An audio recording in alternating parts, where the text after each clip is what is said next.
Esto es Gutix Channel, el canal de podcast del profesor Facundo Gutiérrez.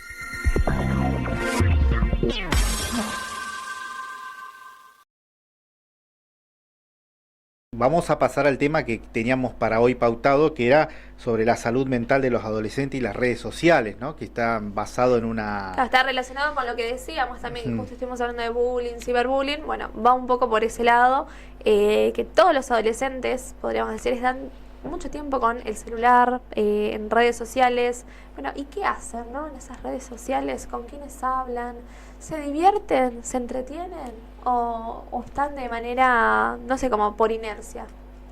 Realmente es para tenerlo presente. Pero primero vamos a escuchar el audio que nos mandó la psicóloga Pascuali sobre, para empezar a entender, ¿no?, esta diferencia que tenemos nosotros en la vinculación nuestra, de nuestra generación, que somos baby boomers, con la diferencia con los chicos de hoy. La escuchamos en el primer audio. Hola, ¿cómo están? Mi nombre es Evelyn Pascuali, soy licenciada y profesora en psicología y en esta oportunidad vamos a hablar un poco de los adolescentes con las redes sociales. En principio, lo que yo considero fundamental es pensar desde la perspectiva de las neurociencias. El cerebro es plástico, quiere decir que establece conexiones neuronales y sinápticas a lo largo de casi toda la vida, pero es verdad que la neuroplasticidad es la capacidad de establecer estas conexiones neuronales, va disminuyendo a partir de los 22 años, o sea que a todos los presentes se nos están muriendo neuronas lentamente. Por eso es muy importante y siempre se dice mantener el cerebro activo para mantener estas conexiones neuronales moviéndose mediante aprender idiomas, hacer sudokus, hacer ejercicio físico, tener contacto social con personas y demás. Pero cabe preguntarse entonces qué rol juegan las redes sociales en esto de la neuroplasticidad y las conexiones neuronales. Las redes sociales han trastocado la manera en la que el cerebro establece sus conexiones sinápticas, ¿sí? Hay una categoría que creo que está un poco desactualizada, así que mil disculpas, de las personas que son nativas digitales, es decir, que nacieron con las computadoras, dígase millennials, y los inmigrantes digitales, que suelen ser los baby boomers, que son las personas de más 40, más 50. Y se ha analizado, por ejemplo, el patrón de lectura que tienen cada una de estas poblaciones y han encontrado diferencias significativas. Es decir, que los baby boomers, personas de más 40, más 50, analizan la información en formato Z, es decir, de arriba a la izquierda, hacia arriba a la derecha, hacia abajo a la izquierda, hacia abajo a la derecha. Los millennials o los adolescentes lo hacen en formato F, es decir, del centro hacia la derecha.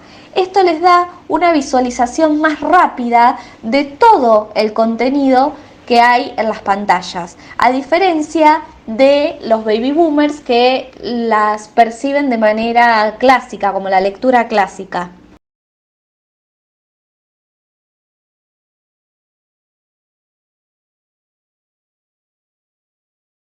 Les preguntaron cuáles son como las mayores preocupaciones, y una de las preocupaciones es que hay padres que creen que sus hijos son, no, mejor dicho, que muchas veces los hijos creen que son inmunes a los problemas que pueden pasar mediante internet. Por ejemplo, no, yo no voy a recibir ciberbullying de parte de mis compañeros, o yo no voy a ser acosado por nadie, yo no voy a creer que estoy chateando con una persona y en realidad estoy chateando con otra. Viste que muchas veces pasa que hay gente que se hace pasar por otro o finge tener una edad. Hace unos días salió la noticia de un chico de Estados Unidos de 14 años que se suicidó porque se enamoró, escuchen esto, de una inteligencia artificial. Todo esto es real, ¿sí? Todo esto está chequeadísimo, aunque usted no lo crea. El chico mantenía una conversación, vieron los bots con los que uno puede entablar una charla, no es un sí o un no, sino que hay un desarrollo, hay un intercambio, y el chico mantuvo la charla durante un largo tiempo hasta que llegó a enamorarse y decidió quitarse la vida. O sea, es gravísimo lo que está pasando. Pero él se quitó la vida cuando descubrió que era una inteligencia artificial. Cuando descubrió que este amor no iba a poder ser. ¿Sí? La madre estuvo dando entrevistas. Esto es una noticia a nivel mundial. ¿Sí? Un chico de solo 14 años. Claro, y vos te ponías a pensar, 14 años, por ahí no tiene la madurez mental como para disociar o diferenciar, ¿no? Claro, es que a veces cualquier problema puede ser el fin del mundo cuando uno es adolescente. Y otro de los puntos que señalaba... Una decepción así o un dolor así no lo puedo manejar. Exacto. Por eso es importante también el acompañamiento de los padres y el control, por supuesto. Y sí, y incluso una de las cosas que decía que es preocupante que los adolescentes se crean todo lo que oyen o ven en ellas, desde convertir una en catástrofe cualquier suceso o creerse anuncios o puntos de vista de fuentes poco confiables, ¿no? También, hasta... con información simple, con información más compleja puede suceder que crean, porque bueno, estaba en internet, tiene que ser real, o salió en el chat GPT, tiene que ser real, y muchas veces hay información errónea. Sí, o mal redactada. Mal redactada también, o hay como un cruce de datos, claro, no es 100% confiable. Entonces también estaría bueno aprender, tanto los docentes como los alumnos, bueno, cómo podemos usar esta nueva herramienta. ¿Sí? O sea, no podemos hacer de cuenta que no existen las inteligencias artificiales, el chat GPT y todo lo que los chicos usen, que son un montón. Pero bueno, ¿cómo podemos hacer para sacarle provecho? Y que sea una herramienta. Claro, ¿no? por eso, porque es una herramienta más, pero hay que saber utilizarla. Exactamente. Como todo, ¿no? Entonces, ¿cuáles son las ventajas que tienen las redes sociales de acuerdo a este informe? Bueno, una de las ventajas que señalaron los padres es la conexión quizás con gente que vive lejos, ¿no? Puede ser abuelos, tíos, primos que vivan en otra provincia, en otro país, y entonces de esta manera se acortan las distancias con las videollamadas, con los mensajes, con la inmediatez que nos hace estar en una aparente cercanía con el otro. Sí, muy bien. Y también la integración de muchos jóvenes, ¿no? Que por ahí se integran a grupos que de otra forma no lo hubiesen hecho nunca. Sí, sabes que yo, por ejemplo, tenía un compañero en la universidad que en su escuela había sufrido bullying, no tenía amigos, y empezó a tener amigos a los 18 años cuando jugaba mucho a un juego que se llama el LOL. Sí, jugaba por internet. Sí, lo sentí nombrar. ¿Cómo? Lo sentí nombrar. Sí, es bastante conocido. Sí. Hoy en día no sé si está tan de moda, pero hace unos años estaba de moda.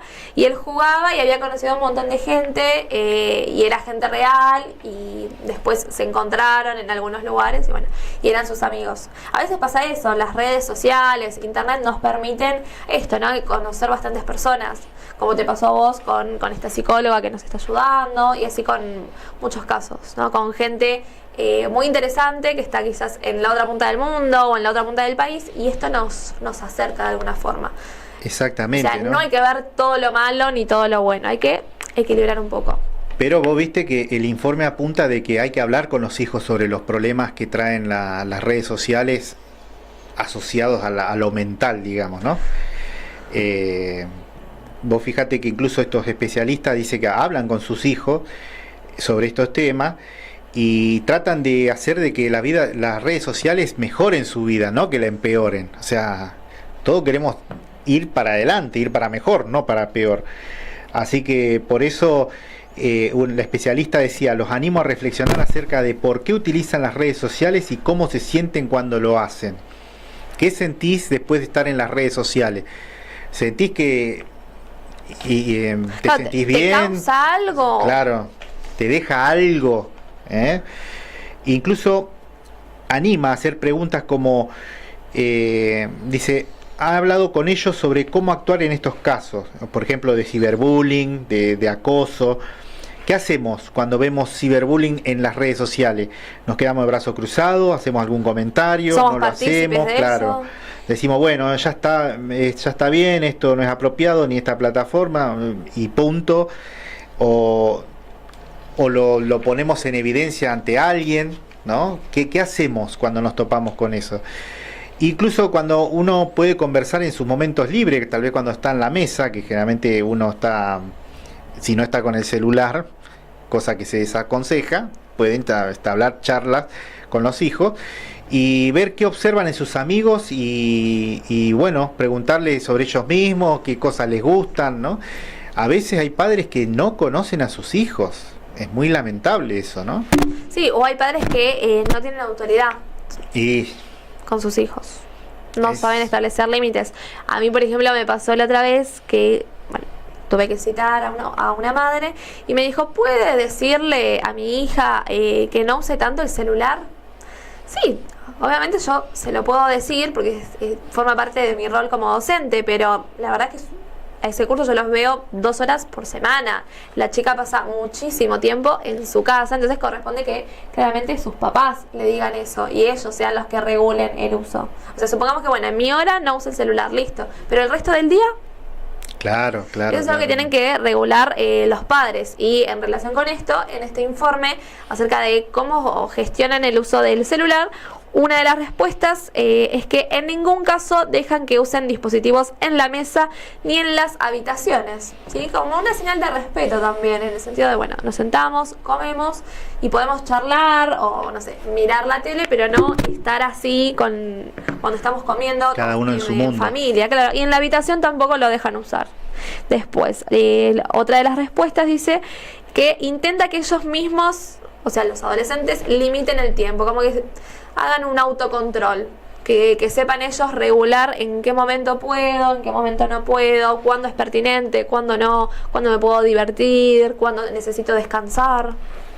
Y otro tema es el tema de la noche, ¿no? Como dice el dicho, la noche es para dormir, pero los pibes de ahora no lo usan para dormir a la noche, lo usan para jugar. Claro, y por eso otra de las respuestas es que no permiten que usen el celular a la noche. ¿Sí? Dice que el horario del descanso está prohibido el celular. Y hay chicos que se pasan toda la noche jugando, y no tan chicos también, ¿eh? Se pasan toda la noche jugando los jueguitos en línea, que la verdad los juegos son fantásticos, unos gráficos, una cosa impresionante, pero no está bien eso, está toda la noche jugando, ¿viste? También hay problemas con las apuestas, la ludopatía, sí, los casinos virtuales. Después vamos a ver si podemos traer a algún especialista para charlar con respecto a esto, cómo intervenir. Más que nada, los padres. Claro.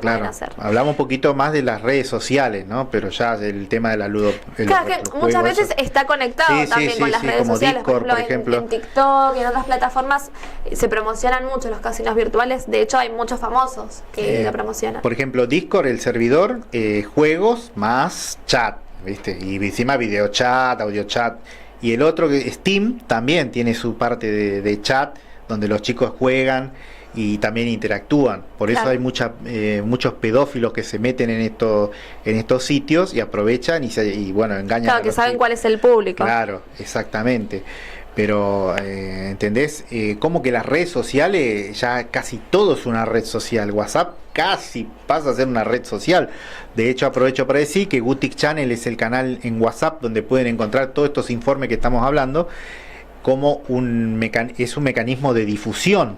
Claro, que cada vez WhatsApp está incorporando más funciones. Bueno, ya hoy WhatsApp empieza a transformarse en una está cambiando red un poco social. su forma. Sí. ¿Entendés? Porque ahí es donde está donde está el público concentrado, ¿no? Sí, y otra cosa que señalan los padres en este informe de UNICEF es tratar de dar el ejemplo. O sea, si uno dice algo, también tiene que demostrarlo, y con acciones, no solo con las palabras. Entonces, lo que hacen estos padres es tratar de mostrarles a sus hijos libros, y ellos mismos leen libros para no estar todo el tiempo con el celular o la computadora, por ejemplo.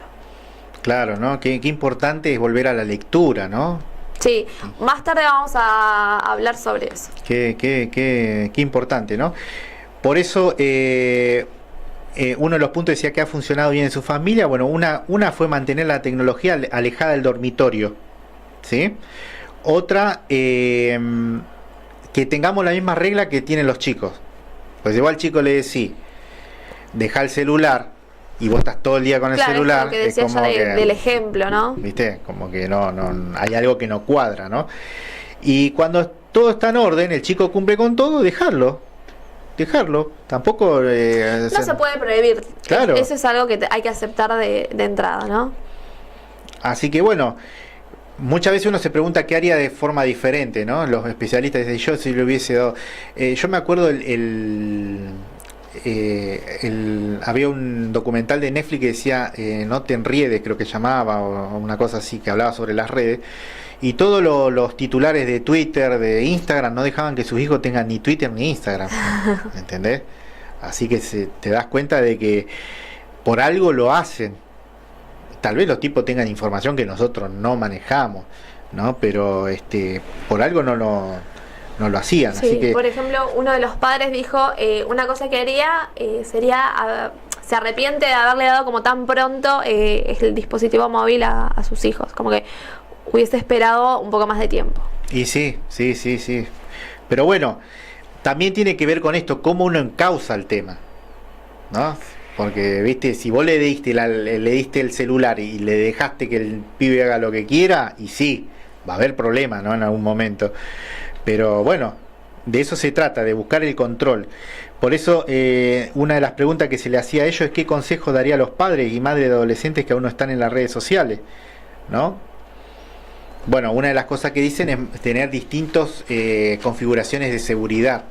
Hay aplicaciones como una y una de Google de control parental, donde vos podés incluso programar el celular para que corte toda conexión con internet en determinados horarios y o lugares, ¿no?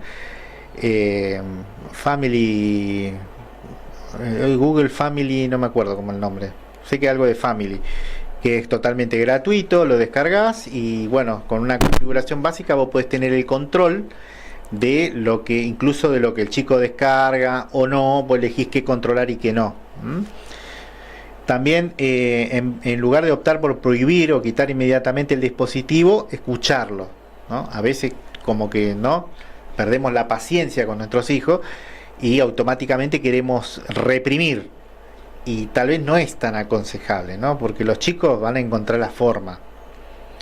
Incluso a mi hija una vez se le escapó y dijo de que hay forma de hackear el Family Link. Ellos Family saben, Link sí. Se le escapó, ¿viste? Y después como que quiso tirar para atrás, pero ya está, ya lo dijo. Y yo me imagino que debe haber, o sea, no sé, ¿viste? Siempre hay alguna herramienta escondida. No sé si lo harán por VPN, no sé, digo yo, no sé. Pero bueno, se ve que también es vulnerable ese. Entonces, ¿qué mejor que la información? Lo mismo pasa con las drogas, con el sexo, con todo. ¿Qué mejor que darle información a nuestros hijos? Ser nosotros quien los eduque y no que sean los medios de comunicación.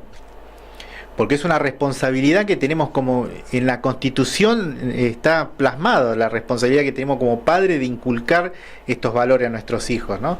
De criarlos, de darle una regulación mental, ¿no? Formarlos como personas. Y no que personas desconocidas mediante las redes sociales lo hagan, ¿no? O mejor dicho, antes de que ellos lleguen. Entonces, una vez que llegan, la fuente confiable del niño, ¿quién es primeramente? El padre. Después vienen los demás.